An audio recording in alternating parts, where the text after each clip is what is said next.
E aí, pessoal, tudo bem? Vamos para mais uma questão de matemática, agora com a habilidade 30, que diz o seguinte: avaliar propostas de intervenção na realidade utilizando conhecimentos de estatística e probabilidade. Olha como essa questão é bacana, ó. Vem cá. O teste de gravidez, vendido em farmácias, funciona por meio da verificação dos níveis de hormônio HCG, em português, gonatotrofina coriônica humana, encontrado na urina da mulher. Esse hormônio, o HCG, é produzido pelo organismo da mulher apenas quando um óvulo fertilizado por um espermatozoide se implanta no útero. Quando o teste de gravidez identifica um determinado nível do hormônio HCG, o resultado do teste é positivo. Caso contrário, o teste tem resultado negativo. O teste de gravidez é dito falso negativo quando a mulher está grávida, mas o teste indica negativo. E denominado falso positivo quando a mulher não está grávida e o resultado do teste é positivo. Um determinado teste de gravidez vendido em farmácias tem resultado falso, em média, em 5% do total de casos.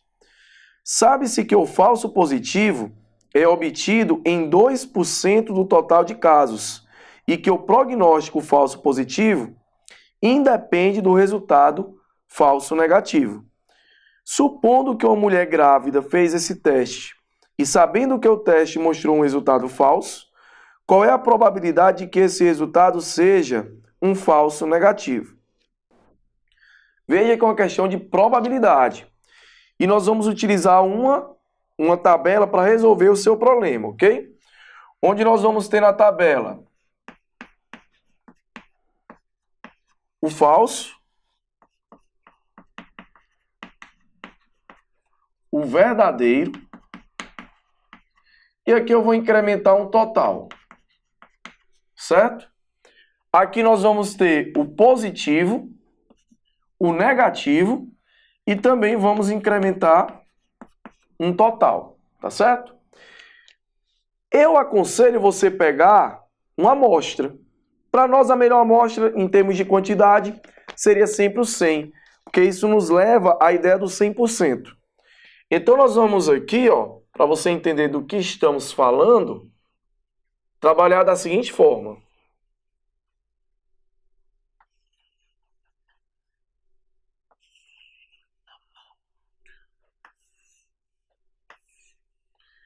Vamos supor que nós temos um total aí, tá, de 100 pessoas.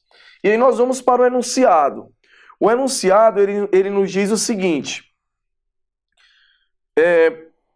Esse teste de gravidez que é vendido em farmácias tem resultado falso, em média, em 5% do total de casos.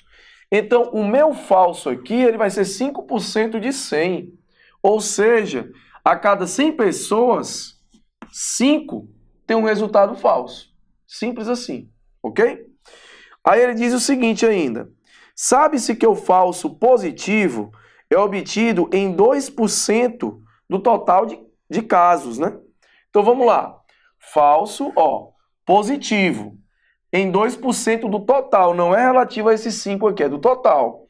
Então a cada 100, 2 são falsos positivos. Para chegar nesses 5 aqui, não faltam 3? Que é justamente os 3%. Ou seja, a cada 100 pessoas, 2 são falsos positivos e 3 serão falsos negativos. Ok? Elias, e agora? Olha a pergunta dele. Supondo que uma mulher grávida fez esse teste e sabendo que o teste mostrou um resultado falso.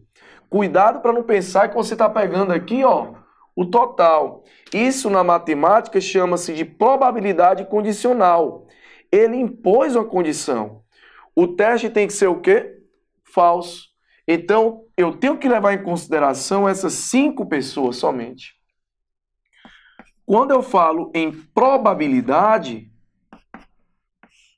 eu estou falando o quê? No número de elementos do meu evento, que é o que eu quero, dividido pelo número de elementos do espaço amostral, que nos livros é aquele ômega, né? O que é o espaço amostral? O meu total. O meu total aqui são 5 pessoas, porque ele está falando que deu falso. Ó.